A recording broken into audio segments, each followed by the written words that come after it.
कहानी की शुरुआत में हम मॉरिस नाम के एक शातिर चोर को देखते हैं जिसे बैंक से चोरी के केस में पुलिस ने पकड़कर उम्र भर की कैद के लिए दुनिया की सबसे सिक्योर जेल अल्काट्राज में कैद करने के लिए ले जा रहे होते हैं। अल्काट्राज एक ऐसी जेल है जिसे समंदर के बीच एक छोटे से आइलैंड पर बनाया गया है, यानी अगर कोई कैदी जेल तोड़कर बाहर भी आता है तब भी वो भाग नहीं सकता, क्योंकि आगे उसका रास्ता पानी रोक लेता है। इसीलिए इस जेल को दुनिया का सबसे सिक्योर जेल का दर्जा हासिल था। यहाँ सिर्फ दुनिया के टॉप क्रिमिनल्स को रखा जाता, लेकिन जल्द ही इस जेल का रुतबा मिट्टी में मिलने वाला था, क्योंकि अब इस जेल में एंट्री हो चुकी थी फ्रैंक मॉरिस नाम के एक शातिर चोर की, जो पहले भी कई बार जेल तोड़कर भाग चुका है। लेकिन इस बार मॉरिस थोड़ा घबरा गया, क्योंकि ये जेल बहुत ही ज्यादा सिक्योर थी। मगर मॉरिस को यहाँ अपनी पूरी जिंदगी बिल्कुल भी नहीं बितानी थी। वो जल्द से जल्द इस जेल से भागना चाहता था। जेल में एंटर होते ही मॉरिस भाग जाने का सोचने लगा। मॉरिस को सर से पांव तक फुल चेकिंग करके उसे एक सेल में लॉक किया जाता है। एक गार्ड आकर मॉरिस से कहता है, वेलकम टू अल्काट्राज, और यहाँ से होती है असली कहानी शुरू। तभी अचानक एक बेल बजती है और सभी सेल के गेट्स ऑटोमेटिकली खुल जाते हैं। अफसर कैदियों को बाहर बुलाते हैं। इस जेल का डिसिप्लिन भी बहुत सख्त है। कैदियों को साफ सफाई और अपने टाइम पर सेल में जाने के रूल्स को फॉलो करना होता है। सब एक जैसा यूनिफॉर्म पहनकर लाइन में ब्रेकफास्ट खाने आ जाते हैं। मॉरिस के सामने लिटमस नाम का एक कैदी होता है। मॉरिस पूछता है कि मुझे तो कांटा ही नहीं मिला, अब मैं नूडल्स कैसे खाऊंगा। लिटमस उसे कहता है, अबे ये तेरा घर नहीं है, जो तुझे मिला है उसे चुपचाप खा ले। तभी वुल्फ नाम का एक खतरनाक कैदी मॉरिस को चिढ़ाने लग जाता है। वुल्फ से जेल में हर एक कैदी तंग था। वो यहाँ हर एक कैदी पर अपनी मनमानी चलाता था और उस पर बलात्कार के ढेर सारे केस भी हैं। इस जेल में एक से बढ़कर एक खतरनाक कैदी रखे जाते हैं। यहाँ लिटमस मॉरिस से थोड़ा खाना मांगता है और इस दौरान मॉरिस उसे अपनी प्लेट दे देता है। जब मॉरिस टेबल के नीचे से देखता है तो उसे पता चलता है कि लिटमस खुद खाना नहीं खा रहा, बल्कि वो चूहे को दे रहा है। रात को एक गार्ड मॉरिस को वार्डन के पास लेके जाता है। जब मॉरिस वार्डन के ऑफिस में पहुंचता है तो वार्डन मॉरिस से कहता है कि मैं जानता हूँ कि तुम बहुत ही शार्प माइंड हो और बहुत इंटेलिजेंट भी हो, लेकिन वो सब यहाँ किस काम का, क्योंकि तुम्हारे जैसे यहाँ कितने आए और गए पर यहाँ से कोई बच नहीं पाया। यहाँ कैदी बहुत ही स्ट्रिक्ट रूल्स फॉलो करते हैं। 2 महीने में एक बार ही कोई तुमसे मिलने आ सकता है, और वो भी तब अगर मेरा मूड अच्छा हो। वार्डन बहुत ही सख्त इंसान है, जो जरा सी गलती पर भी कैदियों को बहुत ही स्ट्रिक्ट पनिशमेंट देता है। वार्डन कहता है, यहाँ से भागने का सोचना भी मत, नहीं तो तुम्हारे टुकड़े टुकड़े कर दिए जाएंगे। जिस पर मॉरिस जवाब देता है, नहीं सर, आपके होते हुए यहाँ से कौन भागने का सोच सकता है। लेकिन असल में पहले दिन से ही मॉरिस के दिमाग में यहाँ से भागने की प्लानिंग शुरू हो चुकी थी। इस दौरान मॉरिस मौका देखते ही वार्डन का नेल कटर चुरा लेता है, जो वैसे तो बहुत ही छोटी सी चीज थी, पर मॉरिस को पता था कि अल्काट्राज जैसे जेल में इस छोटे से नेल कटर से भी बहुत बड़ा काम लिया जा सकता है। मॉरिस वापस सेल में आते ही इस नेल कटर को बाइबल में छुपा देता है। अगले दिन बाथरूम में वुल्फ फिर मॉरिस को परेशान करने लगता है, पर इस बार मॉरिस उसे छोड़ने वाला नहीं था। अब मॉरिस अपना असली रूप दिखाता है और उसे पकड़कर उसकी खूब धुलाई करता है। वुल्फ को पीटने के बाद अब मॉरिस का पूरे जेल में एक अलग रुतबा बन गया। हर कोई मॉरिस से डरने लगा। इसके बाद मॉरिस को लाइब्रेरी में काम दिया जाता है। वहाँ इंग्लिश नाम के एक आदमी से उसकी मुलाकात हो जाती है। वो इस जेल का सीनियर कैदी है। इंग्लिश को भी 2 आदमियों के कत्ल की वजह से उम्र भर की कैद सुनाई गई थी। उसने इस जेल में अपनी आधी जिंदगी गुजार दी थी। वो इस जेल के चप्पे चप्पे से वाकिफ है। उसे जेल की हर बात की खबर रहती है। उसे यह भी पता होता है कि आज सुबह मॉरिस और वुल्फ की लड़ाई हुई थी। वो मॉरिस को कुछ किताबें देता है, जिन्हें मॉरिस को हर एक कैदी के सेल में पहुंचाना होता है। अगले सीन में खुले जगह को दिखाते हैं, जहाँ कैदी कोई न कोई गेम खेल रहे होते हैं। तभी वो डॉक नाम का एक आर्टिस्ट से मिलता है, जो खुद की पेंटिंग बना रहा होता है। डॉक एकदम सीधा साधा और डिसेंट इंसान है, जो कई सालों से यहाँ सजा काट रहा है। उसे पेंटिंग करने का बहुत ही शौक था और अपना ज्यादातर वक्त वो पेंटिंग में ही लगाता। डॉक का कहना था कि अल्काट्राज जैसी जेल में कोई भी पागल हो सकता है, पर उसकी पेंटिंग की वजह से अब तक उसका दिमाग नॉर्मली चल रहा है। मॉरिस डॉक से पूछता है कि इस पेंटिंग में ये फूल क्यों बना के रखा हुआ है, तुम्हारी शर्ट में ऐसा तो कुछ नहीं। डॉक कहता है कि यह मेरी खुशी है, जो सिर्फ पेंटिंग में है, मेरे मन में नहीं। उसके बाद मॉरिस जब अपने दाएं तरफ देखता है तो उसे ऊपर इंग्लिश दिखाई देता है। मॉरिस इंग्लिश की तरफ जाता है। जब मॉरिस उसके करीब जाता है तो उसके चेले मॉरिस को रोक देते हैं। तब इंग्लिश इशारा करता है कि अपना ही आदमी है, आने दो। मॉरिस उसके पास जाकर बैठ जाता है और तुरंत अपने दिल की बात छेड़ देता है। मॉरिस उससे कहता है कि यहाँ से बचने में आप मेरी मदद करेंगे। ये बात सुनकर इंग्लिश तो हंस पड़ता है। देखो बेटा, ये महज सिर्फ जेल नहीं है, ये हम सबकी कब्र है। यहाँ से निकलना है तो पहले हमें मरना पड़ेगा, तब जाके हमारी डेड बॉडी यहाँ से कब्रिस्तान तक पहुँच पाएगी। चलो चलो मान भी लो कि तुम इन बड़ी दीवारों पर चढ़ भी गए और उसके बाद खतरनाक फोर्सेस को क्रॉस भी कर लिया और किसी जादुई शक्ति से तुम यहाँ के सैकड़ों गार्ड से बचकर जेल से बाहर भी निकल जाओ, तब भी यहाँ से भाग नहीं पाओगे क्योंकि आगे तुम्हारा रास्ता समुंदर रोक लेगा। इसलिए टाइम बर्बाद मत करो और चुपचाप सजा काट लो, कम से कम जिंदा तो बचे रहोगे। लेकिन मॉरिस अपने इरादे का पक्का था, वो हर हाल में इस जेल से भागना चाहता था। उस रात एक अफसर मॉरिस को बताता है कि तुम्हें कल से कारपेंट्री का काम दिया गया है, 1 घंटे का 50 सेंट्स दिहाड़ी भी दी जाएगी। मॉरिस फौरन इस काम के लिए राजी हुआ क्योंकि उसे लगा कि वहाँ उसे कोई ऐसा औजार मिल सकता है जिससे उसके भागने में काम आ सकता है। अगले दिन मॉरिस लिटमस से यहाँ से बचने का रास्ता पूछता है। लिटमस कहता है, अरे ये तो बहुत ही आसान है, हर सेल में एक एयर वेंट होता है, उसके जरिए तुम छत पर पहुँच सकते हो, वहाँ से शायद तुम बच पाओ। और मॉरिस की बातों पर मुस्कुराते हुए वहाँ से चला जाता है। तब डॉक मॉरिस को खबरदार कर देता है कि वुल्फ तुम्हारी तरफ आ रहा है। तभी वुल्फ मॉरिस पर चाकू से वार करने आता है। मॉरिस अपना कोट हाथ में लपेटकर उसके साथ लड़ने लग जाता है। इतने में एक गार्ड उसे रोकने आता है तो वुल्फ गार्ड पर भी चाकू से वार कर देता है। अब मामला बिगड़ जाता है और वॉच टावर का गार्ड शूट करने लगता है। तब जाकर मॉरिस और वुल्फ लड़ना बंद करते हैं। मॉरिस को पता नहीं था कि वॉच टावर पर भी एक गार्ड है। वो अब एक एक करके इस जेल की हर बात को नोटिस करने लग जाता है। मॉरिस और वुल्फ को गार्ड्स डी ब्लॉक में ले जाते हैं जहाँ रात भर कैदियों को अंधेरे में रखकर टॉर्चर किया जाता है। ये एक ऐसा सेल था जहाँ कोई भी कैदी नहीं जाना चाहता था। जाने से पहले वुल्फ मॉरिस को धमकाता है कि बेटा तेरी मौत तो मेरे हाथों होगी। उस रात मॉरिस को तरह तरह के टॉर्चर्स सहने पड़ जाते हैं जिससे उसकी हालत काफी खराब हो जाती है। 2 हफ्ते तक इस अंधेरे वाले सेल में रहने के बाद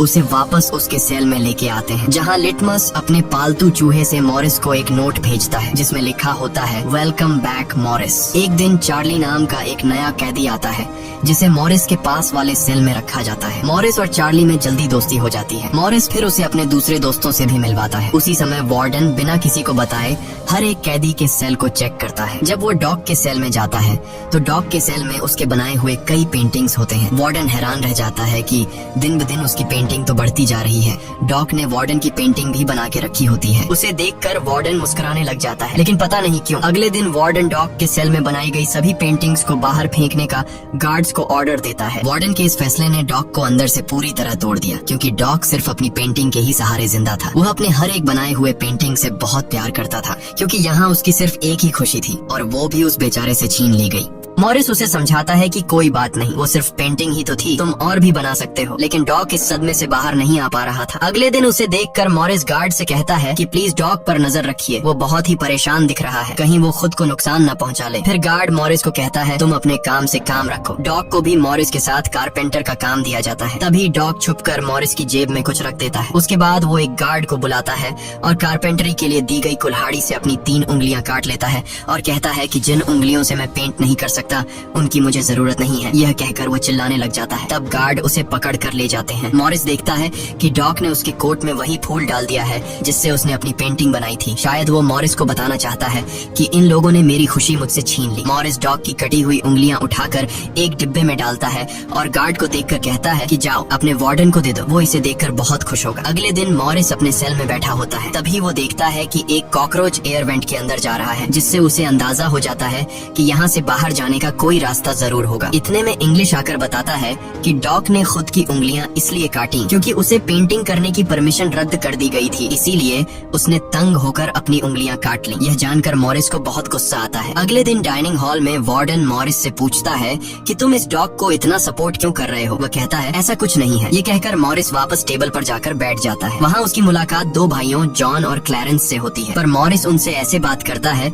जैसे वह उन्हें पहले से जानता हो। जॉन और क्लैरेंस दरअसल ये दोनों किसी और जेल में मॉरिस के गैंग में थे। जॉन को अब जेल से भागने का काम आसान लगने लगा क्योंकि ये दोनों भाई मॉरिस की तरह शार्प माइंड थे और अब ये तीनों जेल से भागने की प्लानिंग करने लगे। दोपहर को चार्ली की गर्लफ्रेंड उससे मिलने आती है। दूसरी तरफ इंग्लिश की बेटी उससे मिलने आई होती है। इंग्लिश अपनी बेटी को देखते ही उसकी आंखों में आंसू आ जाते हैं क्योंकि उसकी बेटी उसकी गैर मौजूदगी में काफी बड़ी हो चुकी थी और इंग्लिश को अपनी बेटी का बचपन न देख पाने का बहुत अफसोस था। दूसरी तरफ चार्ली को उसकी वाइफ बताती है कि तुम्हारी माँ बहुत बीमार है और डॉक्टर कहते हैं कि वह 1-2 महीनों से ज्यादा नहीं बच पाएंगे। ये बात सुनकर अब चार्ली भी अल्कट्राज से भागने का सोचने सोचने लगता है और इतने में गार्ड आकर कहता है कि बात करने का समय खत्म हो चुका है। अब चार्ली बहुत परेशान होता है। वह उस रात मॉरिस से कहता है कि अगर तुम यहाँ से भागने का प्लान बनाओ तो मुझे भी शामिल कर लेना। अगले दिन मॉरिस, चार्ली, जॉन और क्लैरेंस की मीटिंग होती है। तब मॉरिस उन्हें बताता है कि हर सेल का एयर वेंट ऊपर छत पर खुलता है और दूसरी बात ये कि ये जगह खारे पानी से भरे समुद्र के बीच है, जिसकी वजह से दीवारें कमजोर हो गई हैं। मेरे पास एक नेल कटर है और मैंने खुदाई पहले से शुरू भी कर दी है। अगर मैं थोड़ा थोड़ा करके खोदूं और एक छोटा सा टनल बनाकर छत पर पहुंच जाऊं तो इस जगह की जांच करने के बाद पता चल जाएगा कि यहाँ से कैसे भागा जा सकता है। जॉन पूछता है कि रात को अगर गार्ड्स को पता चल गया कि तुम अपने सेल में नहीं हो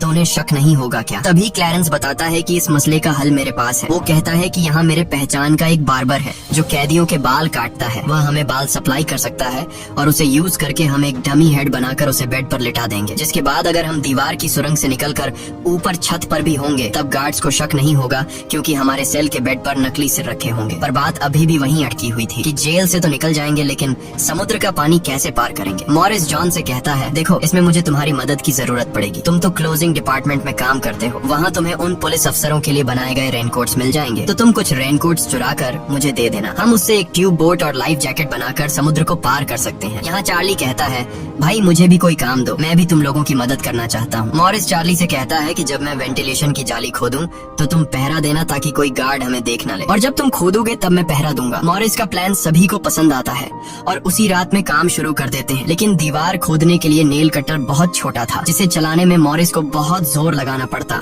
और मॉरिस को दीवार खोदने में काफी मुश्किल हो रही थी। उसके हाथ में कहीं छोटे भी आई, लेकिन वो धीरे धीरे उस होल को खोदने लगता है। अगले दिन वो खाने के टेबल पर अपने दोस्तों से कहता है कि मुझे खुदाई के लिए एक बड़े औजार की जरूरत है। नेल कटर से दीवार खुरेदना बहुत मुश्किल हो रहा है। तभी मॉरिस ने अपने हाथ में चम्मच को देखते हुए उसके दिमाग में एक आइडिया आया। वो जानबूझकर चम्मच को अपने जूते पर घिसकर उसे गंदा कर देता है। उसके बाद मॉरिस ने गार्ड को बुलाया और कहा कि ये चम्मच गंदा है, मुझे दूसरा चम्मच दो। बाकी लोगों ने भी गार्ड से उनका चम्मच बदलने की रिक्वेस्ट की। गार्ड को इसमें कोई गड़बड़ नहीं लगी और उसने फौरन चम्मच बदलने की इजाजत दे दी, जिसके बाद वह सीधा टेबल की तरफ बढ़ता है जहाँ एक और सिक्योरिटी गार्ड सीट पर बैठा होता है। पर जैसे ही वह टेबल पर रखे हुए चम्मच बदलने लगता है तो जॉन ने वहाँ मौजूद गार्ड को बातों में उलझा लिया, जिसका फायदा उठाते हुए मॉरिस ने एक के बजाय 2 चम्मच उठा लिए और एक को जेब में छुपा कर रख दिया, जिसके बाद वह सीधा अपने सेल में चला जाता है।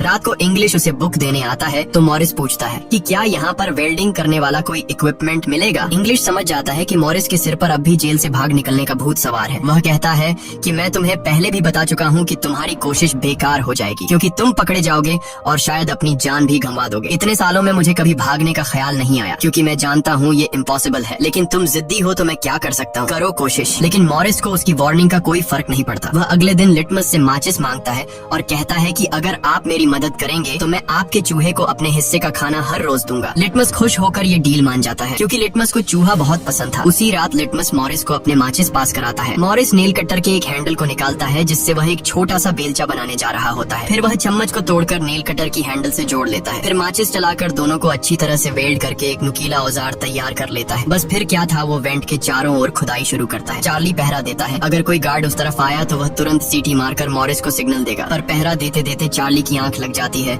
और तभी वहाँ पर एक गार्ड आता है। पर खुशकिस्मती से ऐन वक्त पर इंग्लिश ने बीच में आकर उस गार्ड का ध्यान भटकाया और दूसरी तरफ इंग्लिश की बातचीत सुनते हुए चार्ली की भी आंख खुल गई, लेकिन टेंशन में वह सीटी भी नहीं मार पाता। जिसके बाद वह कोई चीज गिरा देता है तो मॉरिस उसका इशारा समझकर वेंट को कवर करके बेड पर लेट जाता है। गार्ड पूछता है कि यहाँ कुछ जलने की स्मेल आ रही है। मॉरिस कहता है, सर आपके रहते मजाल है कि कोई स्मोक करेगा, मुझे तो कोई बू नहीं आ रही है। उस गार्ड को भी ठंडक पहुँचती कि चलो कोई तो मेरी कदर करता है। उसके जाते ही मॉरिस वेंट के चारों ओर कंक्रीट निकाल देता है, लेकिन वो देखता है कि वेंटिलेशन जाली के साथ पेच भी घुसे गए हैं, जिसे काटने के लिए कोई शार्प औजार लगेगा। इस दौरान मॉरिस को जब भी बाहर जाने का मौका मिलता तब वह ग्रिल से निकली हुई सीमेंट को चुपचाप बाहर गिरा देता। अगले दिन कारपेंटर का काम करते हुए वह एक मेटल उठा लेता है जो चाकू की तरह शार्प है, लेकिन चार्ली उसे कहता है कि मेटल डिटेक्टर से बचकर तुम्हें इसे बाहर कैसे लेके जाओगे। मॉरिस बहुत ही कॉन्फिडेंस से कहता है कि वो सब मैं देख लूंगा। जब मॉरिस बाहर जाता है तो दरवाजे पर मेटल डिटेक्टर बजने लगता है। दरअसल मॉरिस मेटल को हाथ में उठा लाया था। गार्ड पूछता है कि ये क्यों लेके जा रहे हो? मॉरिस कहता है, सर वो मैंने सोचा कि कपड़े टांगने के लिए इसे यूज करूंगा। गार्ड कहता है, ज्यादा होशियार मत बनो और वो मुझे दे दो। ये कहकर गार्ड वो मेटल उससे ले लेता है और मॉरिस को पूरी तरह चेक करके जाने देता है। लेकिन अपना हीरो तो हीरो है। दरअसल उसने 2 मेटल चुराए थे, एक हाथ में लाया था और दूसरा शूज में छुपा के रखा हुआ था। उस शार्प मेटल से वह ग्रिल को काट लेता है। अब बारी आती है गार्ड्स को चकमा देने के लिए नकली सिर बनाने का, जिसके लिए ये चारों अपनी जिम्मेदारी का काम करते हैं। हैं। चार्ली गार्ड से थोड़ा पेंट मंगवाता है। वो गार्ड से कहता है कि मुझे आर्ट बनाने का शौक है। गार्ड भी इनकार नहीं करता और पेंट उसको ला कर दे देता है। मॉरिस उस होल से निकाले गए कंक्रीट को पीसकर एक पाउडर बनाता है। जॉन नाई की दुकान से बाल इकट्ठा करके लाता है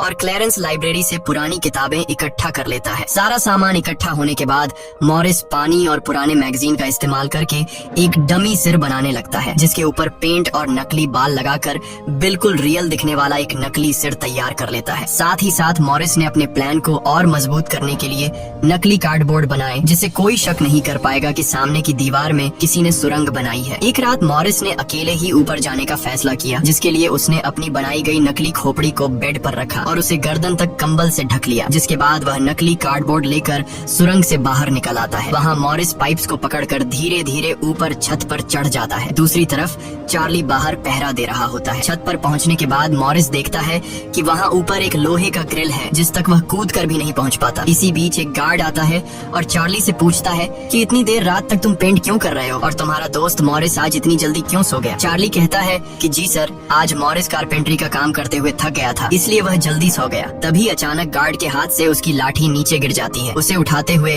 वो देखता है कि मॉरिस के बाल बहुत अजीब दिख रहे हैं। अब चार्ली डर के मारे कांपने लगता है कि आज तो काम से गए। गार्ड मॉरिस के सेल के अंदर हाथ घुसाकर उसके बाल टच करता है तो मॉरिस पूछता है, क्या हुआ सर, मेरे बाल इतने खूबसूरत हैं क्या। लकीली एन वक्त पर मॉरिस नीचे आकर वहाँ लेट गया था। अगले दिन मॉरिस अपने साथियों को बताता है कि छत पर एक रास्ता है, लेकिन उसे एक ग्रिल से बांध के रखा हुआ है और वह ग्रिल बहुत ऊंचाई पर है। मुझे एक और साथी की मदद चाहिए। तब जॉन कहता है कि मैंने अपना वेंट पूरी तरह खोद दिया है, आज रात मैं भी वहाँ पहुँच जाऊंगा, दोनों मिलकर ग्रिल को खोलेंगे। उसी रात मॉरिस और जॉन अपने वेंट्स के जरिए छत पर पहुँच जाते हैं। जॉन मॉरिस को उठाता है और मॉरिस ग्रिल को पकड़ लेता है। जॉन देखता है कि यह लोहे का ग्रिल बहुत ही मजबूत है और उसे पूरी तरह से वेल्ड किया गया है। उसे निकालने का एक ही रास्ता है और वह है इसे ड्रिल मशीन से काटना। अगले दिन म्यूजिक क्लास में सभी अपनी अपनी मर्जी का इंस्ट्रूमेंट बजा रहे होते हैं। तभी मॉरिस की नजर वहाँ रखे एक छोटे से पंखे पर पड़ती है, जिसे देखकर मॉरिस को लगता है कि वह इस पर काम करके एक ड्रिल मशीन बना सकता है, जिसके लिए वह चार्ली से कहता है कि तुम किसी तरह करके इस पंखे को यहाँ से छुपा लो। चार्ली बड़ी आसानी से इस छोटे से पंखे को अपने इंस्ट्रूमेंट बॉक्स में छुपाकर रख देता है। जब चार्ली बाहर आता है तो गार्ड्स उसके इंस्ट्रूमेंट बॉक्स को चेक भी करते हैं, लेकिन उन्हें पंखा नहीं नजर आता और चार्ली को जाने दिया जाता है। वह पंखा जैसे ही मॉरिस के हाथ लगता है तो मॉरिस उस पर काम करना शुरू कर देता है और कई घंटों बाद मॉरिस उस पंखे से एक ड्रिल मशीन तैयार कर लेता है। उस रात मॉरिस और चार्ली छत पर चढ़कर उस लोहे की रोड को ड्रिल मशीन से काटने लग जाते हैं। ड्रिल मशीन की आवाज काफी तेज थी, जो कि ड्रिल की आवाज को सुनकर गार्ड्स ऊपर आने लगते हैं, लेकिन तब तक मॉरिस ग्रिल का एक रोड काट देता है और ड्रिलिंग की आवाज बंद हो जाती है। ड्रिल की आवाज बंद होने के बाद गार्ड उसे नजरअंदाज करके वापस चला जाता है। अब इन चारों ने भागने के लिए अपने सभी रास्ते खोल दिए थे, जिसके बाद वह मंगलवार की रात को दुनिया की सबसे सिक्योर जेल एल्केट्राज से भागने वाले थे, जिससे आज तक कोई भी नहीं भाग पाया था। अगले दिन फिर उनकी मीटिंग होती है और वह भी मूवी हॉल में, जहाँ सब मूवी देख रहे होते हैं। मूवी की आवाज के बीच मॉरिस जॉन और क्लैरेंस से पूछता है कि क्या तुम्हारा वेंट तैयार हुआ है और उन रेनकोट्स का क्या हुआ जिससे हम ट्यूब बोट्स और लाइफ जैकेट्स बनाने वाले थे। वह बताते हैं कि सब तैयार है, हमारा डमी सिर भी एकदम रेडी है, बस बच निकलने की देरी है। अगली सुबह नाश्ते के दौरान मॉरिस ने डॉग के दिए हुए फूल को टेबल पर रखा। वार्डन ने जब इस फूल को देखा तो वार्डर उनकी टेबल पर आकर वहाँ रखे हुए फूल को मसल देता है। ये देखकर लिटमस को बहुत गुस्सा आता है, क्योंकि ये फूल डॉग का फेवरेट था और डॉग मर चुका था। लिटमस तो गुस्से में उस पर हमला करता है कि एक तो तुमने डॉग को मार दिया और दूसरी तरफ तुम उसकी दी गई एक छोटी सी निशानी को भी नहीं छोड़ रहे हो। लेकिन जैसे ही वह वार्डन पर हमला करता है, उसे अचानक हार्ट अटैक आ जाता है और वह नीचे गिर पड़ता है। मॉरिस को वार्डन पर बहुत गुस्सा आता है और चारों उसी रात बच निकलने का फैसला करते हैं। मॉरिस आधी रात का इंतजार कर रहा होता है ताकि गार्ड्स का पहरा जरा कमजोर हो जाए तो हम आसानी से बच निकल पाएंगे। तभी मॉरिस के सेल में इंग्लिश उसे कुछ बुक्स देता है तो मॉरिस कहता है कि आखिरी बार तुमसे हाथ मिलाना चाहता हूँ। इंग्लिश समझ जाता है कि मॉरिस ने यहाँ से बचने का पक्का प्लान बना लिया है। वह चुपचाप यहाँ से चला जाता है, लेकिन फिर जो होता है वह मॉरिस ने बिल्कुल भी नहीं सोचा था। वार्डन अचानक उसके सेल को चेक करने आता है, जैसे वार्डन को किसी ने उसके प्लान के बारे में बता दिया हो। मॉरिस बहुत ज्यादा घबरा जाता है, क्योंकि इतने महीनों की मेहनत के बाद